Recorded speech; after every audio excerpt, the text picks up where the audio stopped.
I'm Mychal. I'm a sommelier, tarot reader, and former ballerina.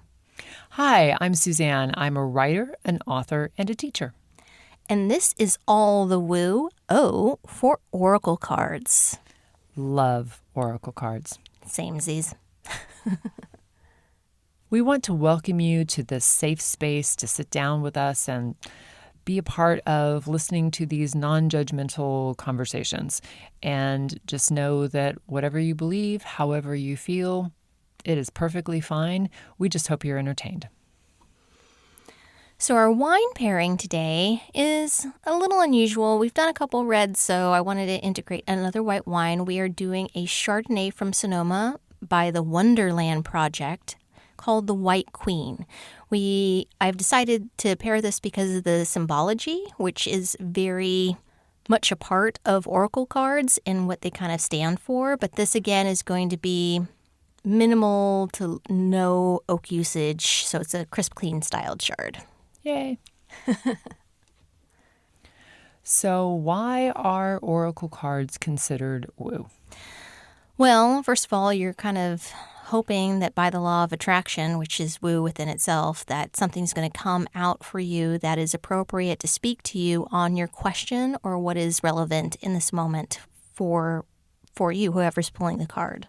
So we are looking for something that we can't see, feel, touch, I already say see, to respond to something through the form of cards. Correct. So, yeah, that's pretty woo. That's pretty woo. You're expecting something that you can't really measure to speak.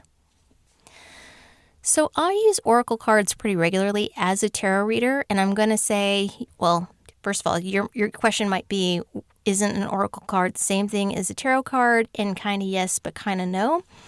If you want to get real specific about it. Oracle cards come in, well, actually, never mind. So the difference, let's start out there. The difference between a tarot card and oracle card.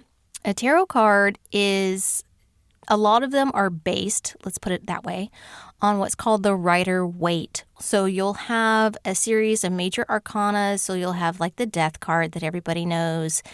The Tower, the Wheel of Fortune. We, in fact, are doing an entire tarot episode on tea, so... Yes, we'll get to all of this. And then it'll also have the other basis to it, like you would a normal deck of cards. So you have 4 different suits, essentially, and going, 1 to 10 for all of them. And then they also have their court cards.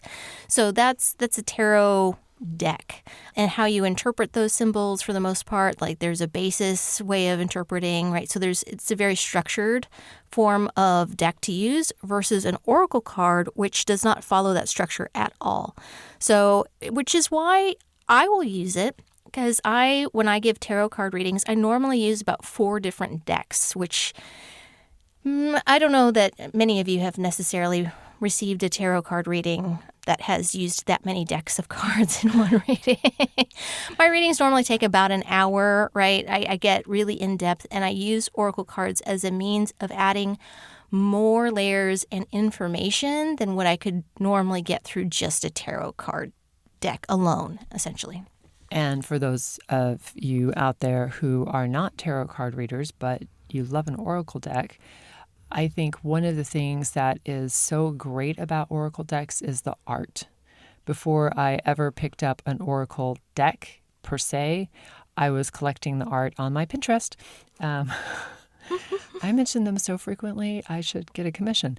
But the images get to speak to you on a archetypal level, in addition to whatever metaphysical experience that you are having, which is the part of asking the deck or the energy, the divine behind the moment that you're in to answer your question or give you guidance or whatever, affirm, confirm.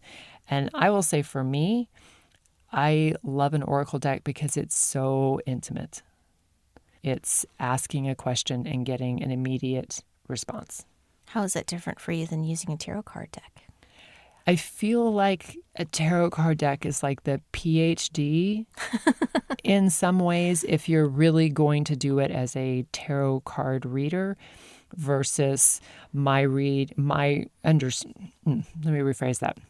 When I sit down and do the tarot for myself, it is kind of with my own laws and rules and expectations. And I just feel like me and God are just sort of talking through the cards. So it doesn't feel as regimented and documented. I mean, the tarot's been around for hundreds of years and possibly thousands. I'm writing a book on that. But oracle cards, I think, are more free-flowing, more free-form. I mean, you can get oracle decks for anything in terms of your art and your motif and that kind of thing.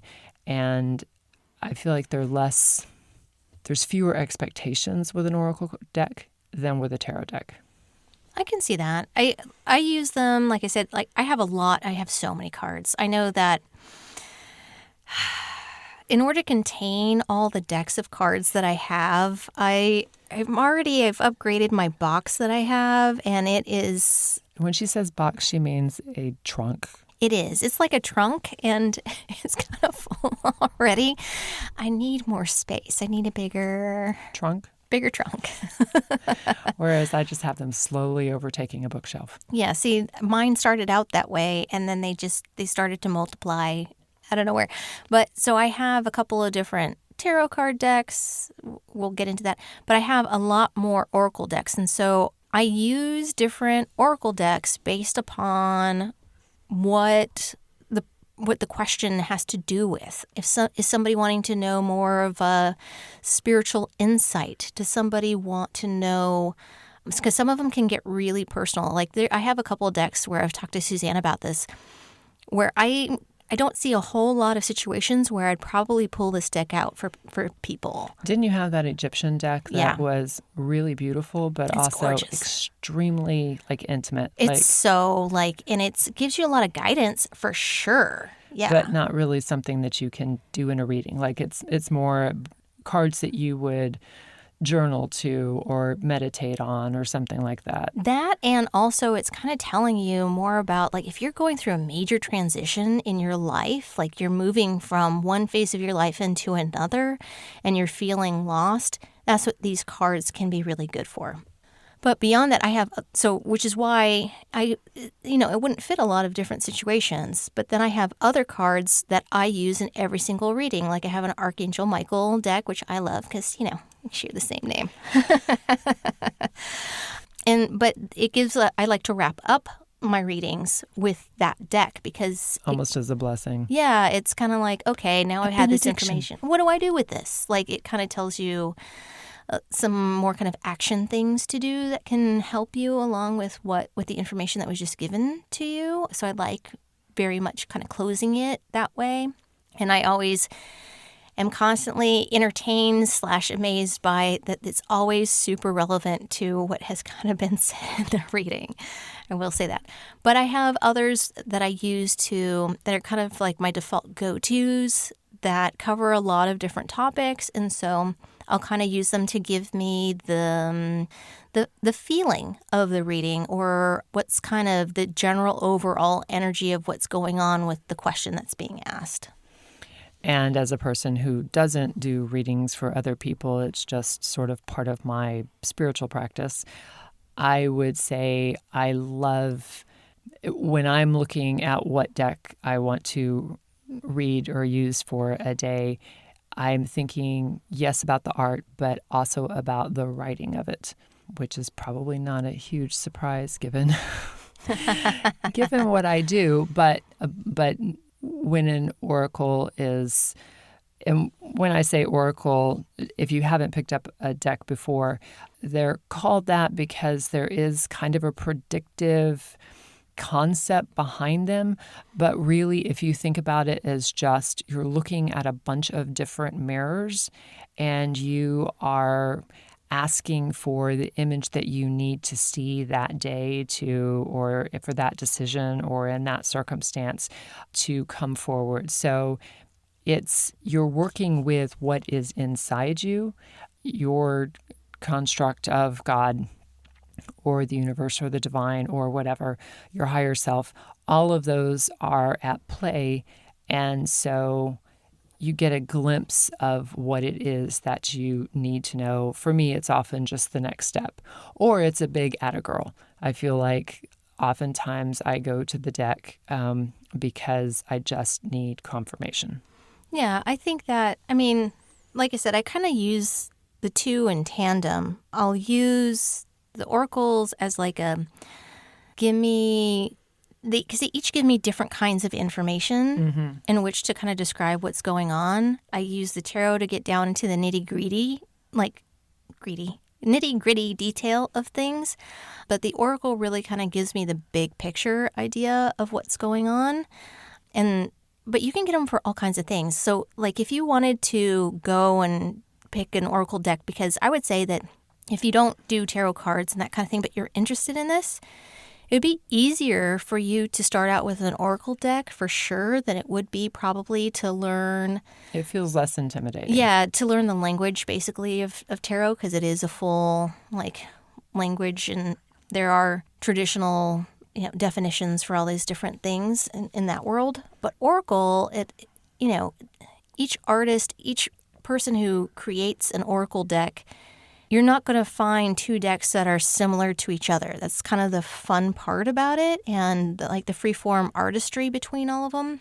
And I would definitely say that it's one of those things, like, I'm sure we'll talk about rocks and stones and things like that, but the general rule for all of this is you know what's right for you because it kind of speaks to you. You kind of look at it like, oh, I like that. Like there's just a natural affinity that draws you towards it. Like hopefully how you feel about this podcast. Yes.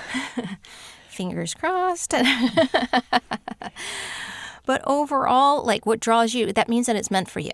So for oracle cards, it's exactly the same thing. So don't feel like, oh, is this the right one for me if you wanted to go look at them. They'll often say on the label oracle versus tarot.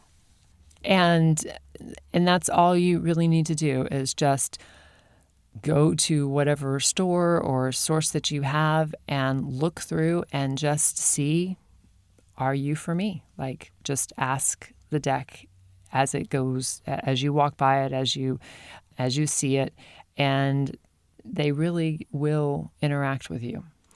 They will. And I will say also, as you get them, you probably won't realize this till you're actually working with them. Some are much easier to kind of figure out, like what it says on each card really kind of gives you a brief rundown of what the main card, like what it's about and all of that. And then it will all have their own little book that comes along with it. It'll give you a description of what each card means. That's where the writing that I tend to fall in love with is.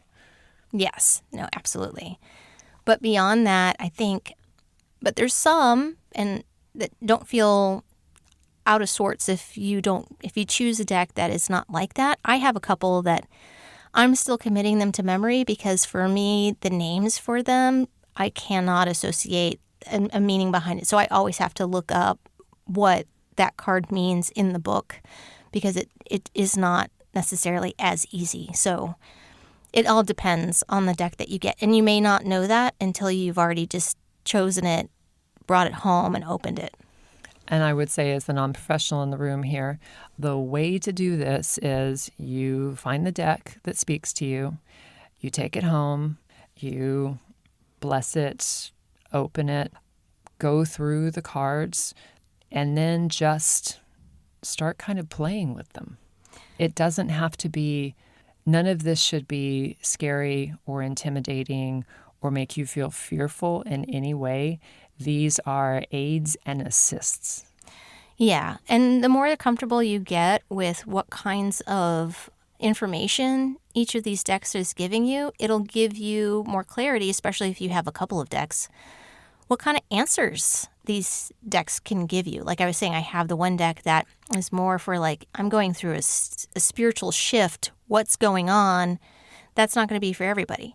Then I have other decks that are, like I was saying, more of an angelic, giving you helpful tips on what to do. That's a very different kind of thing. I have others that are just kind of expressing not so much moments, but things in life that moods, maybe is the best way to kind of describe it. Like there's one that says the inner storm or something like that. And it's kind of talking about how there may be a whole lot of chaos that's going on around you, but essentially to become centered within yourself, and that's really important.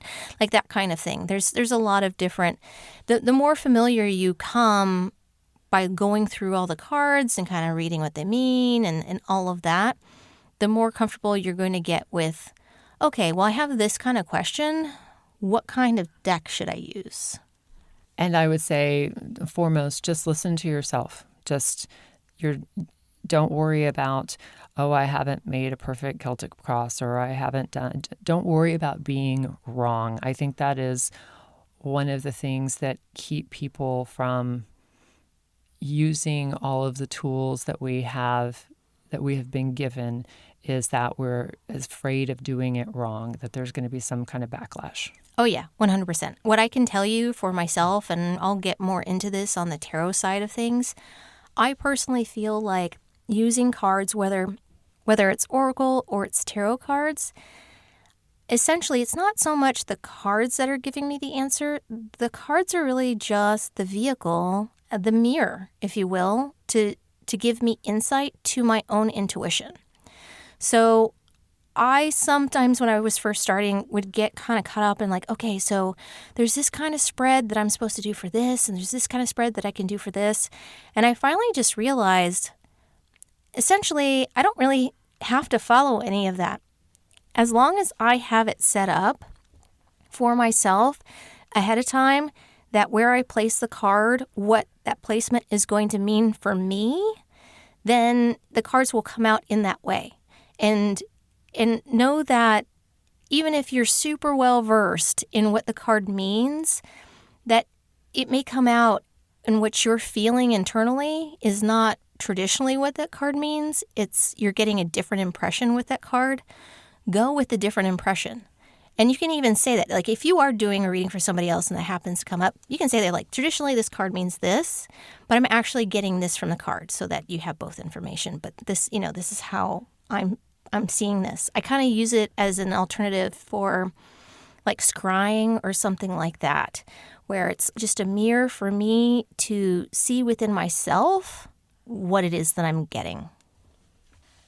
Okay, so let's see. A couple of decks that I would recommend if you were just out there, you're like, I want to give this a try. So we were kind of talking about it briefly before, about what would be the most beneficial or what would be the easiest if you just wanted to find something quickly and easily. Colette Baron-Reid is a person who, she creates a number of different oracle decks.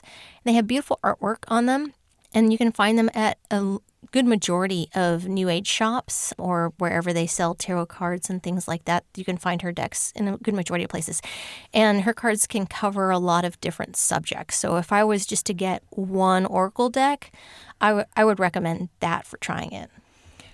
And I'm going to suggest going to my old friend Pinterest and putting in oracle decks and just seeing all the variety that comes up and seeing what art speaks to you, what phrases speak to you, and then tracking down that particular deck. And if anybody likes really deep and esoteric, I would suggest the Untamed Elemental, which is just gorgeous, and we will have that information in the notes. Yes.